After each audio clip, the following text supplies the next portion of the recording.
All right. Hello and good evening. I'd like to call to order of the Solano Community College District Governing Board meeting of April 1st, 2026 at 6:31 p.m. And I would also like to make a mention here as we call to order the Solano Community College District Governing Board meeting for April 1st, 2026. I'd like to dedicate tonight's meeting to Autism Awareness Month. This month serves as a powerful reminder that awareness is the foundation of acceptance, and acceptance is the foundation of belonging. Autism Awareness Month shines a light on the ongoing need to advocate for equal rights and fair access to education, healthcare, employment, and services for our neurodiverse individuals. As a community college, this mission is close to our hearts. We believe that every student and every member of our community deserves equal opportunity to learn, to grow, and to succeed. By recognizing Autism Awareness Month here tonight, we reaffirm our commitment to building a world and a college community where our neurodiverse individuals truly feel valued, supported, and included. And we wear blue for you. Thank you so much, and please rise for the Pledge of Allegiance. Please stand. I pledge allegiance to the flag of the United States of America and to the republic for which it stands, one nation, under God, indivisible. Thank you. Roll call, please. Good evening. President Cargo Reed. Here. Roll off the tongue. Vice President Wayne Greer. Here. Trustee Honeychurch. Trustee Kara. Trustee Thurston. Trustee Young. Trustee Boyce. Here. Student Trustee Rodriguez. Thank you. Approval of agenda. Do I have a motion to approve the agenda? Do I have a second? I second that motion. All right. It was moved by Trustee Thurston and seconded by Trustee Honeychurch to approve the agenda as presented. All those in favor, please say aye. Aye. Aye. Opposed? Abstained? The motion was passed. Do we have comments from members of the public? Perfect. All right. There are no comments from members of the public, so we're going to go into closed session items. We will recess for closed session and be back at 7 p.m. Thank you.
at 7 p.m.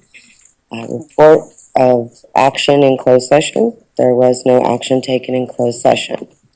Is there any comments from members of the public? Okay, thank you. There are no comments from members of the public.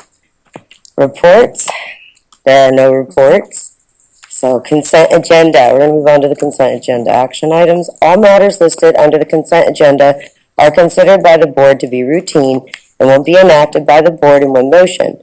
There will be no discussion on these matters prior to the time the board votes on the motion unless members of the board, staff, or the public request specific items to be discussed and or removed.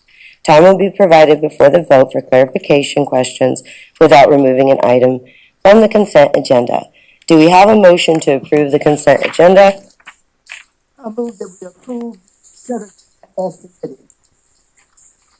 All right, it was moved by Trustee Anne Marie and seconded by Trustee Rosemary Thurston to approve the consent agenda. All those in favor, please say aye. Aye.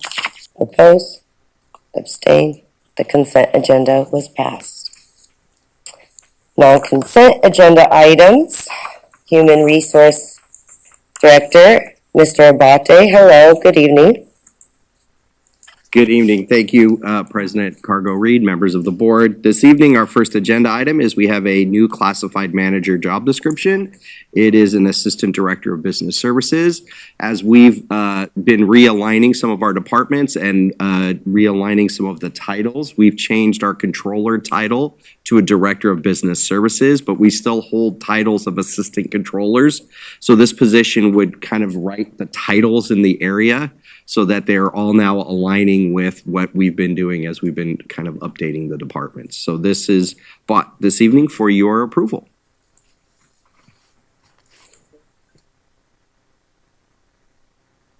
I make a motion to approve item agenda 13A. It was moved by Vice President Jackie Nguyen and seconded by Trustee Rosemary Thurston to approve the new Assistant Director of Business Service. Is there any discussion? All right, all those in favor, please say aye. Aye. Oppose? Abstain? The motion was passed. We're going to move on to 13B. Mr. Abate. Thank you again, Trustee Cargo Reed, members of the board.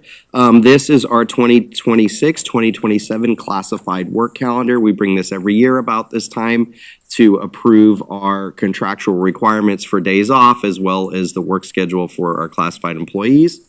So we're bringing this to you for your approval for next fiscal year. Thank you. Do we have a motion?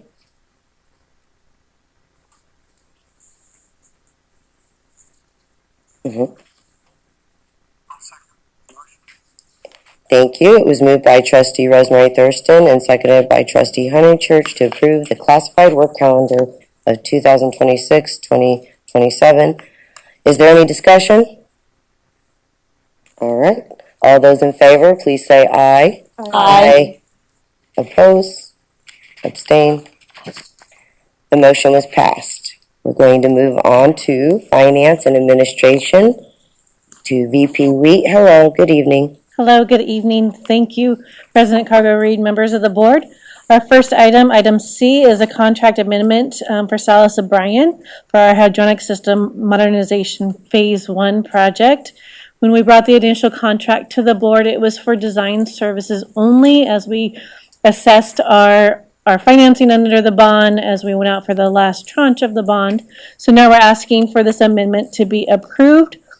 This adds the construction and administrative services to this contract, which allows for design services throughout the phase, as well as for inspections and to make sure everything's installed correctly, and to make sure that it is completed to our satisfaction at the end. So we're asking for your approval.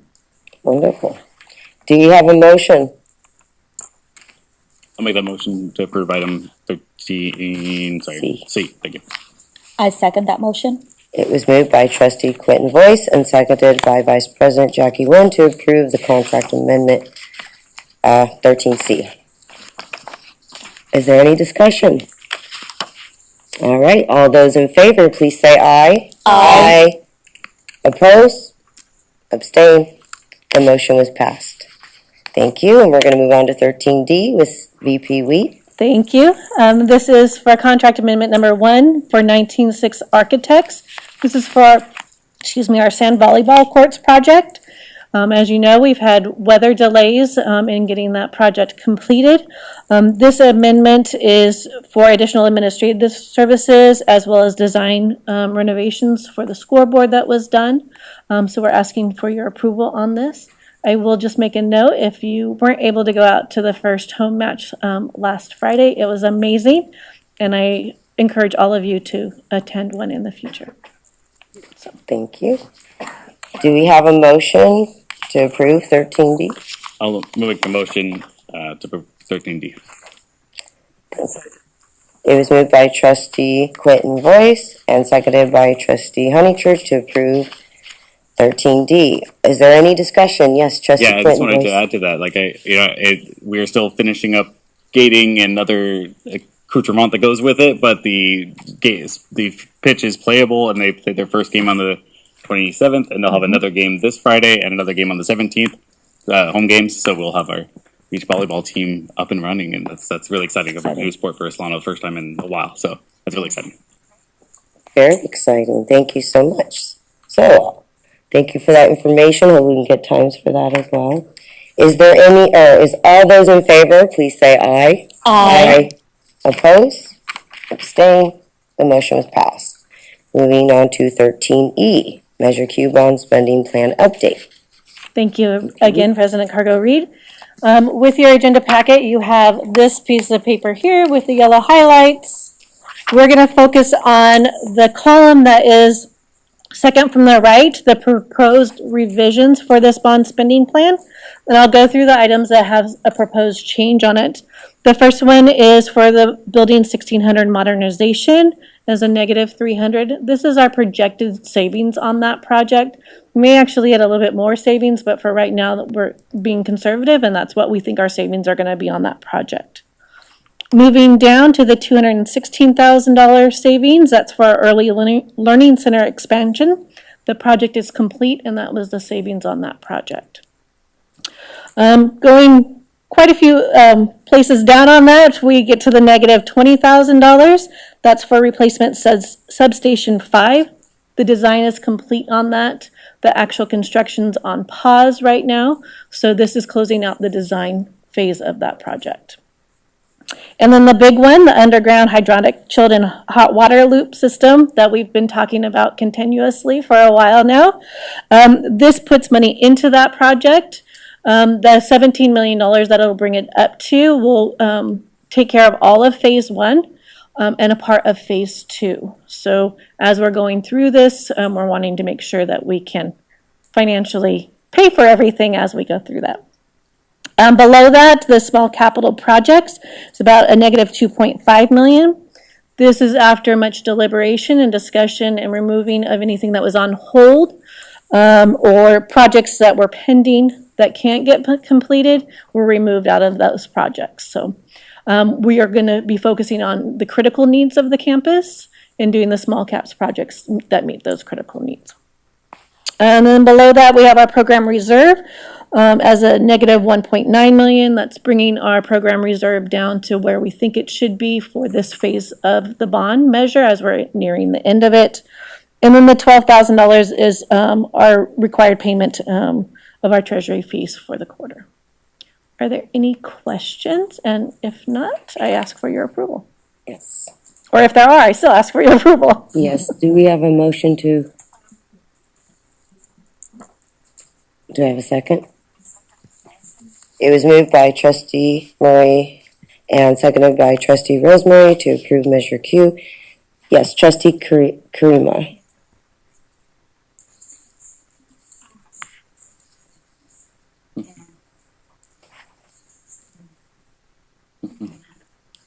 We will definitely keep them in mind on how we can expand.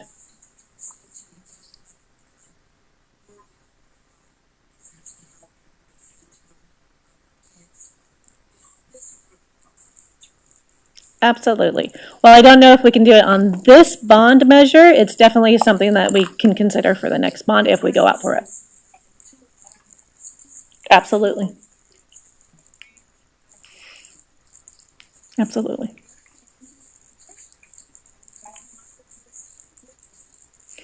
We have to pay treasury fees because remember we get our bonds through tax measures, and there's treasury fees that go along with having to collect those fundings, so. I don't know the federal government, I don't know how high it goes up, but it does, at least our state government in collecting those fees, our county government, definitely. Rough estimate, I mean, we're looking at about 770,000 over the course of this entire bond. Any other questions? Trustee Quinton. I just wanted to share that this is something that the Measure Q subcommittee looks at quite a bit, and so myself, President Carter Reed, and Avery Young also serve in we've gone pretty extensively through the hydronic loop project and some of the challenges and pieces there. So I just wanted to make sure that the rest of the board knows that this is something we talk about quite a bit. So we've gone through a lot of due diligence to try to make sure that these are right, and we'll make sure the rest of the bond is spent appropriately. Thank you so much. Any other questions? Discussion? All right. Thank you. So all those in favor, please say aye. Aye. Oppose? Abstain? The motion is passed. We're going to move on to, thank you so much, VP Wheat, for that detailed. We really appreciate you and the team. Thank you. 14 is, okay, Superintendent President, Dr. Butler. Thank you. For this item, it's basically just an information item for this meeting for the Community College Trustees Board and their governing board members for the next year. There are 9 seats up for election this year, and there are 9 candidates running. 6 of them are incumbents and listed in the board agenda for your review. And so I just bring this as an information item. Well, thank you. Appreciate it. All right. Moving on, Finance and Administration, VP Wheat. Yes, this one will be short and sweet unless you have questions. This is just bringing the bond measure quarterly progress update for October through December of 2025. And I'd be happy to answer any questions. Great. Do you have any questions? Okay. All right. Thank you so much for your detailed updates. And we're going to move on to Public Information Office, Christina Lee. Hello, welcome.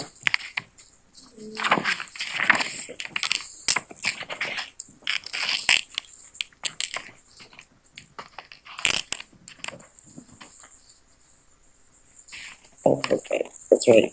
Gotcha. Touch screen, I see. Yep, this one? Okay, thank you. Does the mouse work for it, do you know? Does the mouse work for it? Is the mouse gonna work for it? Or? Okay, then I'll just go through it like this because that's gonna throw me off. Good evening, President Cargo Reed and trustees. Thank you for inviting me back here to give you an update on marketing, communications, and outreach here at the college. Thank you. So the charge of my office is to strengthen institutional visibility here and improve stakeholder communication and increase student and community engagement. I'm going to go ahead and go to the next slide, but I do want to talk about something before we go through Interact. I'm going to go ahead and read my notes so I don't miss anything here. So my position in the office was created out of the recommendation of the Interact group in, I believe, 2023, 2024. And in my initial arrival and my review of the report and an assessment of the marketing and outreach efforts at the time, I was able to get a clear picture of what had been occurring at the college and what could be improved upon. And so one of the things that I noticed was that we were going to need a clear, a coordinated, structured type of communications, a plan here, and pulling all of our communications into a single office so that there was a coordinated communications across all of the campuses and creation of policy and process around how we navigate communications here. So The foundational assessment and strategic realignment of marketing and communications. So the Interact group had a few actionable findings in their report, which you were presented with when it was completed. One of those was an improved or new website, improved social media, and paid opportunities, media opportunities.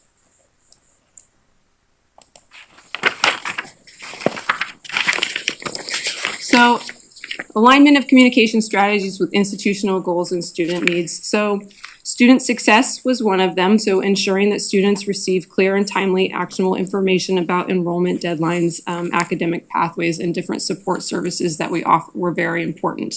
They were very scattered in different places and a little challenging for students to find. So we brought those into one place. Equity and access, charged again with delivering inclusive, culturally responsive, and accessible communications across multiple channels to reduce information barriers and ensure that all students could benefit from and fully engage with the different college resources. Quality teaching and learning, provide clear and consistent messaging that helps students with understanding the programs that we offer, course expectations and academic pathways while supporting faculty with aligned communications tools. Institutional effectiveness and accountability, standardizing messaging across the departments and reducing duplication or crossed messages that don't align. Community engagement and partnerships, so this is where the outreach team comes in, strengthening the college's visibility and relationships within the community, industry, and prospective students through consistent storytelling, outreach, and promotion of programs and initiatives. So there are a lot of different departments, as you know here, a lot of faculty, a lot of different resources for students. And the first thing that I was able to assess was that there was no clear one path for everybody to submit their communications requests, whether it was just general marketing, social media posts, or even graphics creations. So what we did was we created a one-stop shop online. There's one link that is accessible to everybody inside of the college for marketing and comms requests. This goes into a ticketing board and we're able to put these in the queue, and we have a few support staff that are able to help and answer some of these requests. Another thing that was noticed was that we didn't have any locations outside of our buildings beyond social media in the digital environment where we could share messaging. So we decided to run this test pilot program. I'm sure that you've seen some of these kiosks here on the campus. We have one in front of the library. There's one right outside of this building between 500 and 600, and one in front of 400. Those locations were chosen because it was strategic for reaching as much foot traffic as we possibly could by watching where students were, the ingress and egress of the campus was. These different kiosks can be controlled from anywhere. They can be accessed from the internet, and they have utility-free solar-powered lights and screens on them. So there is no real carbon footprint. It doesn't tap into any of the college's resources for power or internet. It has real-time accessible communication for students and visitors. We also have the ability to take over these signs, which has proven really effective for when we have campus emergencies. Since we put up the signs, we've had a couple of campus evacuations and closures. We're able to put the sign up immediately so that students see it as they're arriving on campus. I noticed the last time that we had a campus evacuation, students who were driving up saw the sign immediately and then left campus immediately. And then they also know where to retrieve other information. We also have a gorgeous campus. We have a lot of people who don't attend school here, but utilize our property to walk their pets, take their own walks. So these signs have proven very important for sharing the college information with our local community who leverage this beautiful campus. I hope to be able to expand these to our other satellite campuses so that they can leverage the same type of communications over in those spaces. We've also noticed that there's early indicators of increased awareness of events. So when we share events on these signs, we're seeing a much higher turnout for RSVP and other student organization activities. The digital transformation was our new website. So when we transitioned over to the new website, which was a handful of months ago, it was a little bit of a bumpy but successful launch, and we are up and running now. Some of the key improvements on the community side, so the student side, is that we have improved navigation and usability. It's not difficult for a student to find exactly what they need, one, because of the search inquiry function that we use now. The previous website actually utilized Google search function. This search function that we have on our website only crawls our pages. As new pages are created every single evening, it does what's called a walk and it updates our search. So if a different department adds a new page, in the evening when it does the walk of the website, the search inquiry updates and then a student is able to find that information.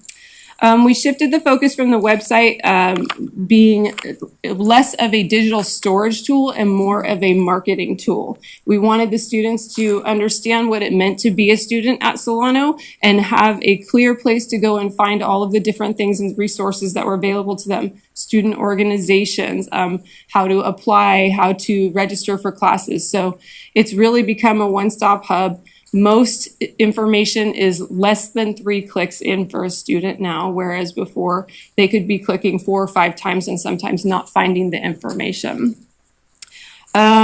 We have clear access to student services, as I was mentioning. So now there is an entire campus life section on this website. So a student, again, wants to know what it's like to be a student here at Solano.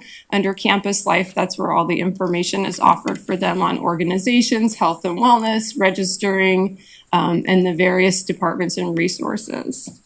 The key improvements for us on the Solano side, so you may not have known this, but previously on our website, departments internally did not have access to their pages. They needed to submit a request to the contractor that managed our website for us, and so they were beholden to the timing of the contractor to make the updates to the website. Now we have individual departments and people who are, I don't want to call them specialists because they're not necessarily named that, but they are people who have volunteered within the departments to be the website person or liaison. They have access and they can now go in and update their pages, which has proven really important for departments like financial aid, where things are ever changing with our current administration and rules and whatnot and upcoming dates and deadlines. So for them to be able to have access is crucial. They also have access to the developer of our website, Modern Campus. So if they experience anything that they don't know how to fix on their own, they have 24/7 access to somebody on that side that can support them with that. Again, it's eliminated delays in content and information being provided. We've also deployed Google Analytics from the moment that this website launched. The previous website did not have Google Analytics attached to it, so we couldn't see what students were really looking at when they were visiting our website. It was kind of a guess, and there was a little bit of a haphazard way that they did that in the back end, but now it's very clear we have those analytics to show us. There are currently 2 people. I have one temp, Brandon Ballinato, who is a graduate of Solano. And I'm not sure if Ray Leal is a former student here, but Ray Leal is one of our full-time staff, and he has now come over to this side to help with the website and is doing a fantastic job helping to keep those tickets at bay. So we're happy to provide that service.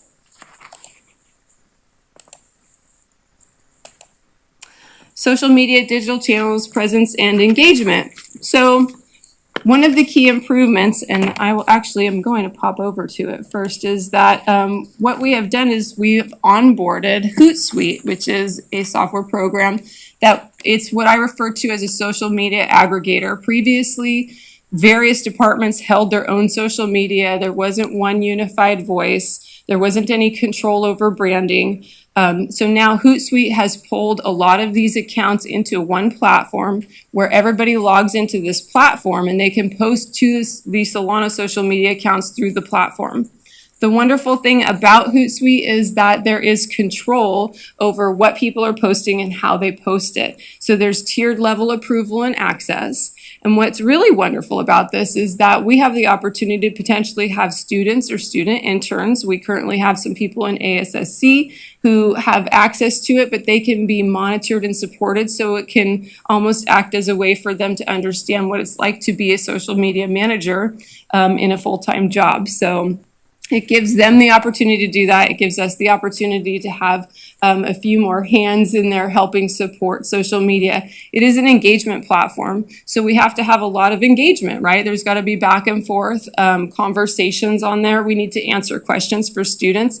They engage on these platforms quite regularly and ask questions that, yes, they could call the number here, but they tend to make a comment on a post more than call the number. So we have staff that helps with that. I currently have 2 part-time temps that assist with that, Jaden Baird and Shannon Marshall, who has been with us for quite some time. So I'll just pop back over here really quickly. This is what you're seeing here is just one of the most recent screenshots of our Instagram. So mostly for the students, we're using Instagram and Facebook.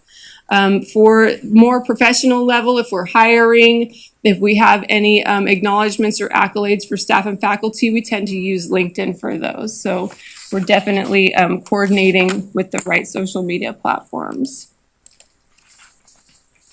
And then I will move on to the outreach office. So I first want to recognize this team in outreach. When I started here, we had 2 people in outreach. Since then, we've had a full outreach center created, which a lot of you actually came by and attended or visited the outreach center when we had the grand opening. So we have Lydia from left to right, Lydia Saint, Matthew Pilango, and then obviously me. In the center is our new outreach supervisor, actually, Robert Nunez and Carolina Rodriguez, and to the right is Shannon Marshall. So Shannon Marshall did sit on the outreach team prior, but now is working on the marketing and communications side. So a few things that this group has done is strengthen relationships with local cities, organizations, community members, and local businesses. As some of you have seen them out there at some of these community events, they make a real effort to be out there in the community and spreading the word about Solano and all of our wonderful programs. The reinforcement of the college's role as a visible, engaged community partner preparing students for the future. So they are even out at Travis Air Force Base doing things out there. They are definitely pro Solano. They are passionate about this college, and these are the kind of people that we want out there. I can't say enough about this team. They operate together seamlessly, and they are real go-getters, and they want to spend all their time telling everybody about how wonderful Solano is. It's definitely helped reestablish some of the strong relationships with our feeder high schools. So one of the things that we did as a strategy with this team is that we wanted to have our individual specialists really get to know the high school counselors and have them feel like they had a personal connection to someone here at Solano to support them. So we divided them up into regions. So each person is actually assigned to a specific region so that they can develop a long-term relationship with these high school counselors. We now have middle schools calling and asking if they can bring their students here for tours or if our outreach specialists can come and visit their campuses to prepare students at an even younger age.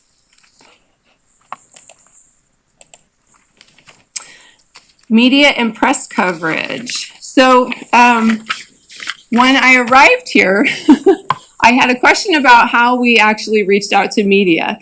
We did not have a media list when I first arrived here. So one of the things that I began doing immediately was building a media list with some of the current press people, and then also coordinating with our other public information officers at a variety of cities beyond Solano County. So I will say the Bay Area and Napa County. We have exchanged some of our media lists. I've gone through them, cleaned some of them up, and they are now on our media list too, so that we can broaden our coverage when we issue these press releases. Since I've been here, we also have started tracking our press releases. So now they are organized in numbers so that we can refer to them. And then every once in a while, I have the web staff go into the website and we place those on our website too in our media and news page so they're easily accessible. And then looking ahead for our strategic next steps for this team. So we're going to continue our focus on expanding local awareness and brand recognition of Solano. I do not believe anymore that we are the best kept secret in Solano County. People know we are here now. And part of that I owe to the outreach team, and the other part I owe to the people who are helping support social media. We live in a new time. And while we send out lots of press releases and information about the wonderful things that Solano does, I'm starting to notice that the media actually picks up on our social media a lot more than our press releases, and they are developing stories off of that. So continuing on, exploration on and off campus signage, upgrades to enhance visibility for commuters and surrounding communities. So a couple of the other things I've leveraged is that coming from where I came from previously in local government, I have connections to things like people at Caltrans and whatnot. Our signage that exists outside of this space here is lacking, and so we are working on trying to help them support in either fixing our signs or making them a little bit larger so they're more noticeable for people on the highway and they know that we are back here in this beautiful space. Additionally, we'll be looking at, upgrading our signage in our ingress and egress for our campuses as well, to again let people who pass by know that we are here and we have something to offer everyone. And then ongoing refinement of data and informed communication strategies. So we'll continue working through a potential communications plan that will be presented, and then also social media policies and different communications policies and processes that need to be put in place here at the college. And then a commitment to scalable, cost-effective solutions that support enrollment, engagement, and student access. Again, the whole reason that my office exists is because we want people to know all of the wonderful things that Solano offers, and that we are available for everybody to come here and take advantage of this affordable and excellent education. Thank you. Thank you. That was very good. Thank you so much. We're going to open it up for questions and You go ahead. You go ahead. and Trustee Marie. We are to have you on board. Thank you. Innovative stakeholder communications. Can we go to that page?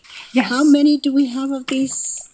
We currently have 3 here on the Fairfield campus. So one near the library, one here, and the third one I missed. It's in the front of the 400 building. So the cafeteria. No. A&R Student Services, yes. And why did we not do one by the cafeteria? I was just curious because I assumed that that's the place where people congregate a lot. It was mostly visual tracking of us looking at where we see a lot of students passing by. What we noticed by the cafeteria is that even though they are part of our community, there's more early college, high school students that utilize the cafeteria. We tend to get a lot of students walking in front of the library because they're leveraging the library for study rooms, loaner books, tutoring, and things like that. And so we see a lot of foot traffic right in between here. So even if they're headed over to the cafeteria, the 1400 building, typically they'll pass right here. And you were saying that we were hoping to have it in the other campuses. Yes. Are they just cost prohibitive? Or have we it just seems to me like we should do that. Absolutely. As soon as possible. Yes. So it's in a test pilot phase.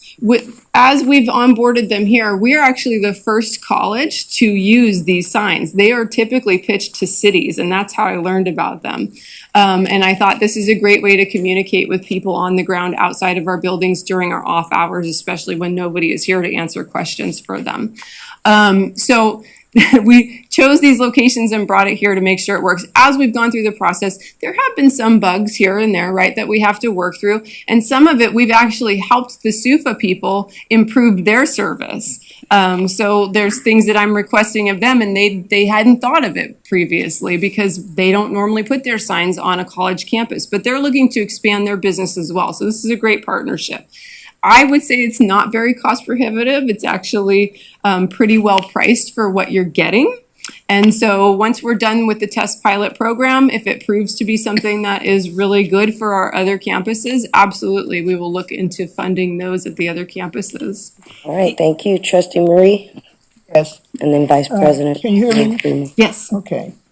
And the innovative stakeholder communication board that I see there, is there a map so the students walk up to it, it would say you are located here, and they want to try to get to another building on campus, it would let them know this is the direction you take to get to the other building? Yes. Is that part of that? It is part of that. That's my concern. Okay. So on the side that you can see here is the digital screen where we can change information that's on there. On the back side is actually a permanent type of body panel that has the map on it. Like you are here. It does have a "you are here" dot, and then it also has some important phone numbers like the phone number to DPS. So if it's somebody on campus that they need an emergency service and they don't know who to call, it's on there. I figure that's used a lot. You know, I don't know the statistics for and I need to look at it. Yes, but it also includes other contact information on there as well. There's information how to reach the outreach team. Okay. So if someone comes here and they're interested in attending a class here or something, or they have a question, there's a way to get information off of the backside. Wonderful. Vice President Jackie Nguyen, you had a question? Yeah, absolutely. Well, first and foremost, thank you so much, Christina Lee, for coming before us today in terms of sharing the your department, what you guys are doing. This is very impressive. It sounds like you have your hands full for the past several years in terms of trying to put together a communications plan. It's not easy to do when you're starting from the ground up, so I do commend you on that.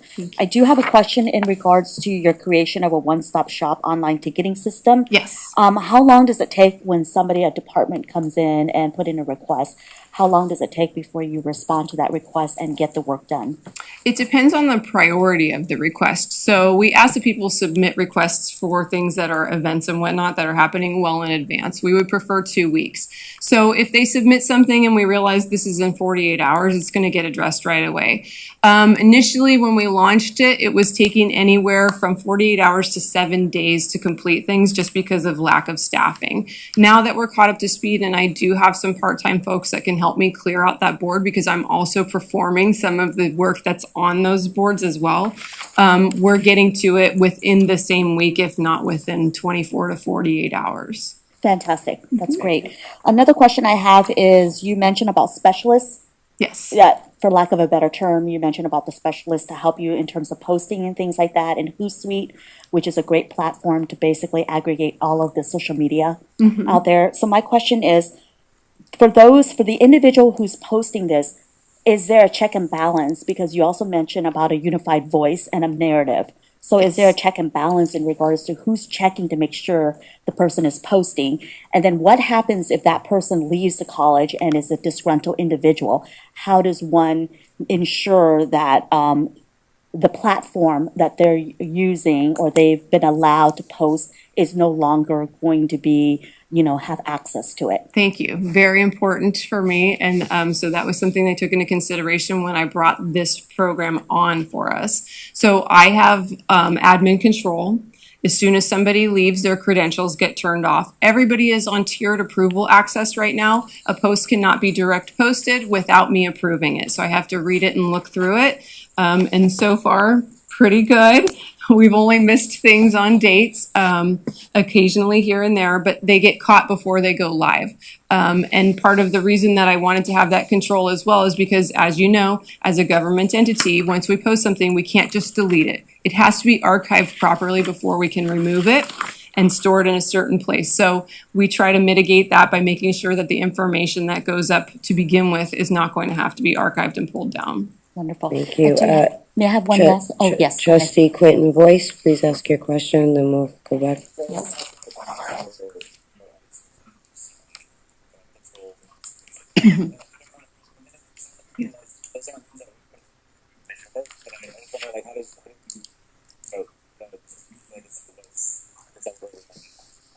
That is a great question, and that is actually something that we have brought to Cabinet just recently about what we are going to recognize as cultural months.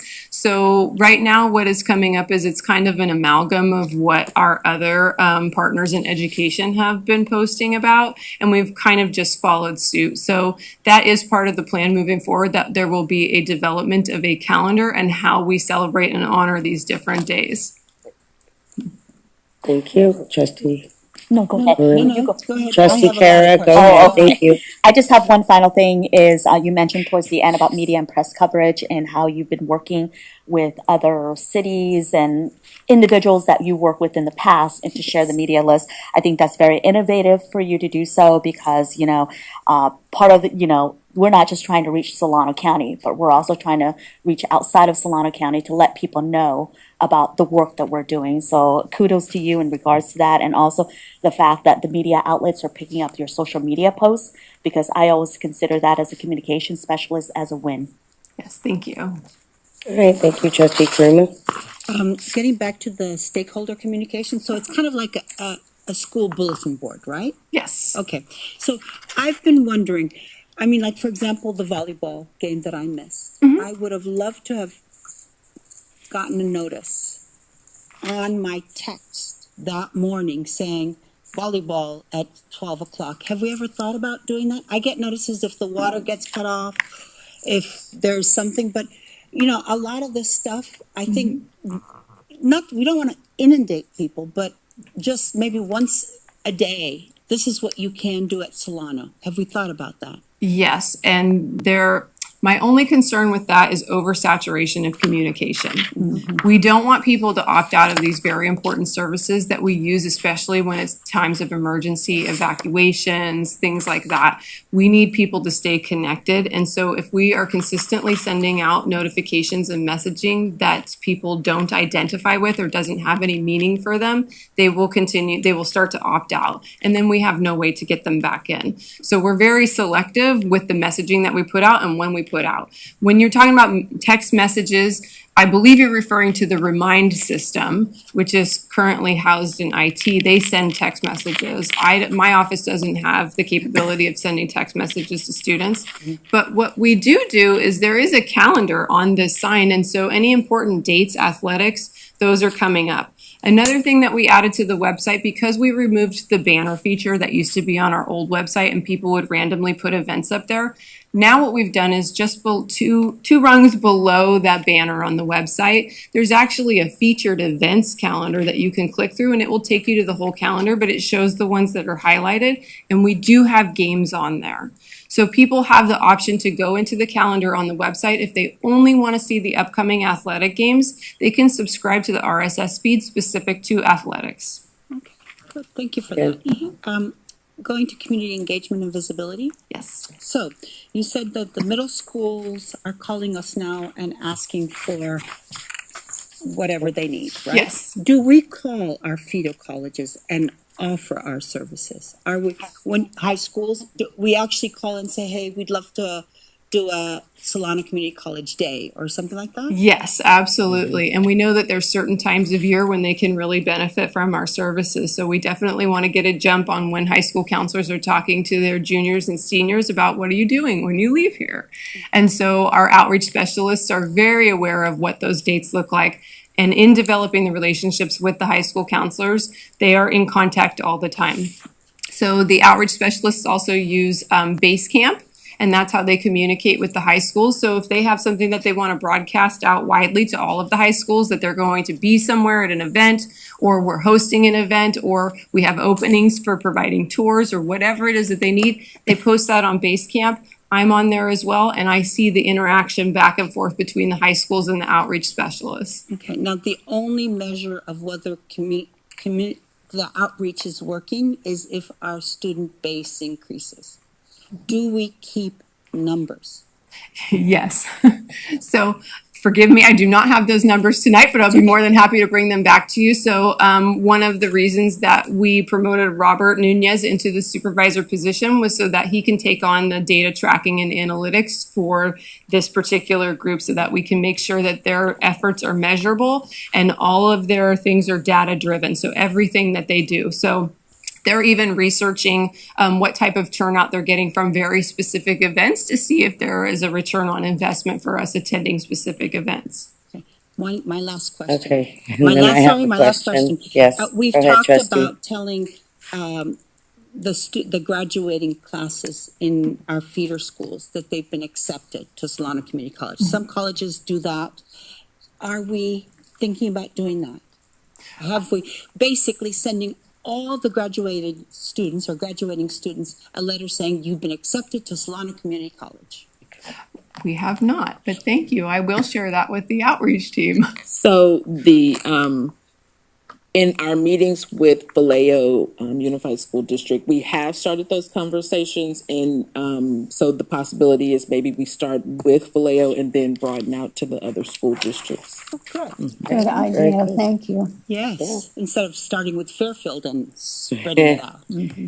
Thank you so I like for them much. to start That's at very good. We'll do Vacaville now. Excuse me, so I do have a question for you on, you said that you have a good presence with the high schools and is it going now to junior high or is it only if the junior high schools have reached out to us? So initially it was middle school, junior high schools reaching out to us, but now that we have developed these relationships with them, it has become a regular practice that we now engage with them and let them know if we're offering campus tours and whatnot. So you may be here on days when you see buses come with youth that look a little too young to be here because they are. It's about 4.5 years too early for them. But they come here and they get the exact same tour that our high school students get. And they get to go into some of the classes and check out things like robotics, a lot of our CTE stuff, the math sciences building. So now we have back and forth engagement.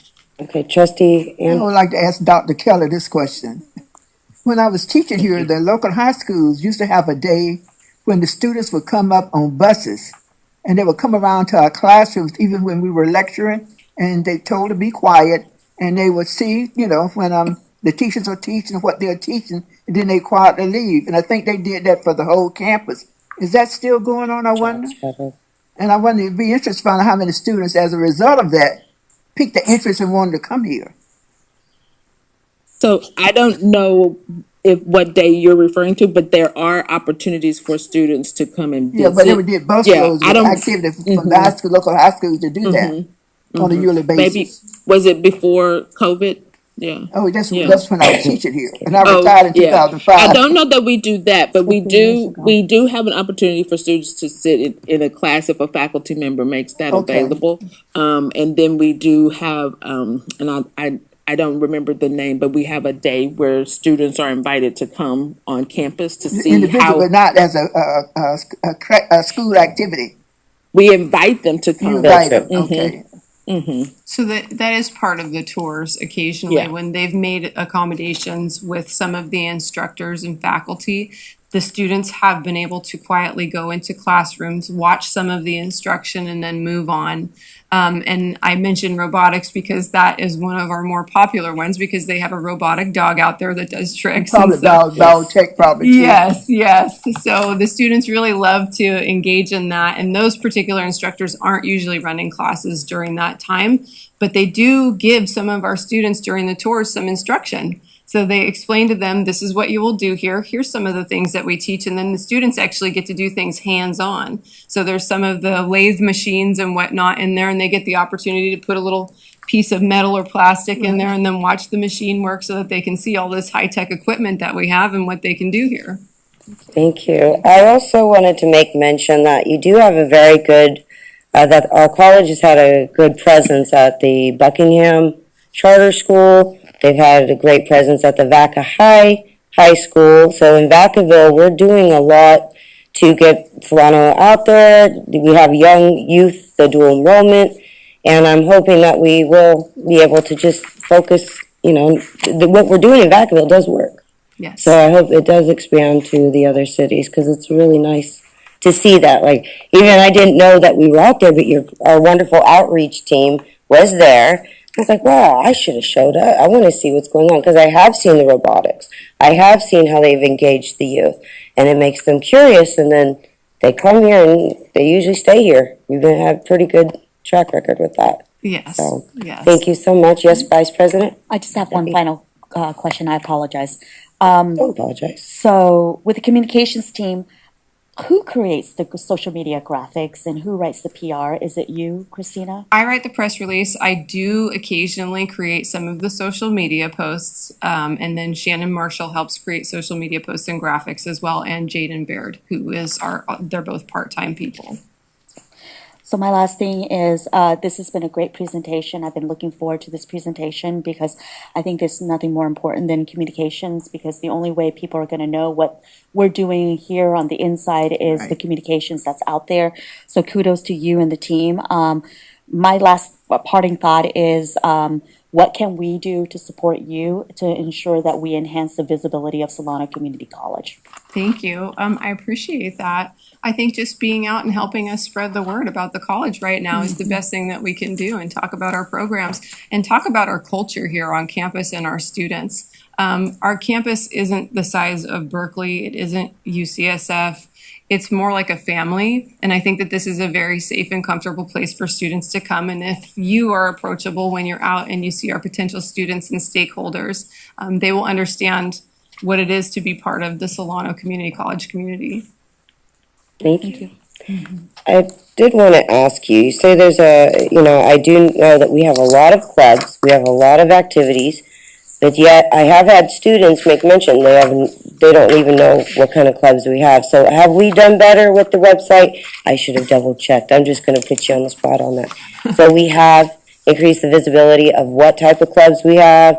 Are students able to create clubs? How does that Yes. process work? Yes, they are. And I Okay. will give a brief shout out to our hire of Dr. Gabriela Ballesteros because she's done an amazing job over there in student development and engagement. Yes, anybody can come in and ask her to begin a club and she can help support them with that. On our website, we have a student organizations and clubs section. So there is a place where they can go and it's a one-stop shop where it has all of them listed in the contact information and who the current president is, who the faculty advisor is, and we keep that up to date. Wonderful. All right, thank you. And Trustee Krima? It was really nice that you're here. I Thank you. love that you're at the board meeting. So Thank you. keep that in mind. Thank you. Yes, I would say too, welcome. You know, you've done a great job and it's nice to hear from you tonight. Thank We you. appreciate all of your hard work. Thank you. Thank you. I think that's all. Thank you for your amazing presentation. We are so excited for the future, what we're going to have. So we're going to move on now to announcements. Do we have any announcements? I have a few, if I may. I know I already spoke a lot. Yes. Thank you. Vice President Jackie, go ahead. Yes, Saturday, April 11th, here at Solano Community College in a building, I think 1400, we're gonna have our Birth Justice Resource Fair from 10 to 1 o'clock. It is a complimentary event for the entire community. It's our 5th annual Birth Justice event. I hope to see some of you there. It is an opportunity to basically, because I'm part of the Solano Commission for Women and Girls, this is something that we've been working on for the past each year, and this is our 5th event. And so we're going to have a lot of different types of vendors and resources there. And then also on Monday, April 20th, we're going to have our superintendent forum. It's going to be held, I believe, at the Fairfield-Sassoon Unified School District. I'll be sending information to Superintendent President Butler for that. There are going to be 3 candidates who are going to be attending. It's going to be a virtual event, although we will be meeting in person and dinner will be provided. The 3 candidates who will be attending will be Nichelle Henderson, Richard Barrera, and former State Senator Josh Newman, who are running for the office of the Superintendent for Public Instruction. So hope to see you all there. Thank you. May I ask a question about birth Sure. justice? I don't know what birth justice means. So Birth Justice is an event that the Solano Commission for Women and Girls have started putting together since 2018 when we were formed. We're formed as an advisory board by the Board of Supervisors, Solano County Board of Supervisor, and this is our star event where we provide information, resources for Black maternal health, for Black mothers, because there seems to be a lot of, my understanding, and if I speak out of line, I apologize, higher death rate, mortality rates for Black mothers, and so this is an opportunity for us to provide these resources for mothers out there, and it's not just for, Black mothers, but it's for all mothers out there. So, thank you for asking. Thank you. Thank you. Trustee Clinton? So we know with a choir of group of people from all across Solano, Yolo, and Sacramento counties, and so we have a concert coming up. So I just wanted to share share a flyer from the 17th and 19th. We're performing an original Requiem piece that is pretty substantial. Just want to share that with you. Thank you. That sounds great. Could you text us a notice on that? Get a reminder for that. And then I had something to share. I wanted to, and I appreciate everyone who participated tonight to wear blue for Autism Awareness Month. There's more information coming out, and the more we know, the better we are as a community. And I wanted to give a shout out to Nicholas Brown. He's a 8-time award winner, and a photographer, and he works for the Independent Voice in Dixon, and he has done phenomenal and amazing things, and he's brought his story to the public that he is on the spectrum, and you can do everything and anything that you put your mind to. So I wanted to give him a shout out. He's a phenomenal young man who is on the spectrum, and I told him I would say his name tonight. So Nicholas, thank you so much for your beautiful photography. And he does do photography in Woodland, Vacaville, Fairfield, all over. He's, like I said, 8-time award winner. So maybe you can check him out, Nicholas Brown, through the Independent Voice in Dixon. He works for the Independent Voice. All right, that is all from me. Thank you. And is there any other information? Okay, perfect. Well, having no more items, do we have a motion to adjourn? I move that we adjourn. Second. All right, it was moved by trustee Anne Marie Young and seconded by trustee Rosemary Thurston to adjourn the meeting. There being no further business to come from the board, this meeting was adjourned at 7:54 p.m. Thank you so much and have a wonderful evening. Thank you. 7:54.